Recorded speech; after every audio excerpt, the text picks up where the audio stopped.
মধ্যপ্রাচ্যে ইরান যুদ্ধ ঘিরে উত্তেজনা যখন তুঙ্গে, ঠিক তখনই যেন আগুনে ঘি ঢাললেন উত্তর কোরিয়ার নেতা কিম জং উন। নতুন সামরিক সক্ষমতা দেখাতে ক্ষেপণাস্ত্রের পরীক্ষা চালিয়েছে উত্তর কোরিয়া। নতুন একটি যুদ্ধজাহাজ থেকে কৌশলগত ক্রুজ ক্ষেপণাস্ত্র উৎক্ষেপণের পরীক্ষা তদারকি করেছেন তিনি। দেশটির রাষ্ট্রীয় বার্তা সংস্থা Korean central news agency KCN এর বরাতে রয়টার্স জানায়, ৫ মার্চ বুধবার ৫,০০০ টন ওজনের নতুন ডেস্ট্রয়ার চোহিয়ন সমুদ্র থেকে স্থলভাগে আঘাত হানতে সক্ষম ক্ষেপণাস্ত্র উৎক্ষেপণ করা হয়। জাহাজটির আনুষ্ঠানিক কমিশনিং এর আগে এই পরীক্ষা চালিয়ে এর যুদ্ধ সক্ষমতা যাচাই করা হয়েছে। এই পরীক্ষাকে নতুন যুদ্ধজাহাজটি সক্ষমতার একটি গুরুত্বপূর্ণ অংশ হিসেবে উল্লেখ করেন কিম জং উন।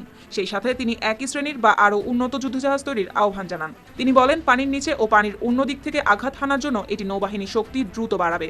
এমনকি নৌবাহিনীকে পারমাণবিক অস্ত্রে সজ্জিত করার কাজ সন্তোষজনকভাবে এগোচ্ছে বলেও দাবি করেন তিনি। দক্ষিণ কোরিয়ার বার্তা সংস্থা কোরিয়া টাইমস জানিয়েছে, উত্তর কোরিয়া সাধারণত কৌশলগত অস্ত্র শব্দটি ব্যবহার করে এমন অস্ত্র বোঝাতে চেয়েছে যেগুলোর মধ্যে থাকতে পারে পারমাণবিক সক্ষমতা।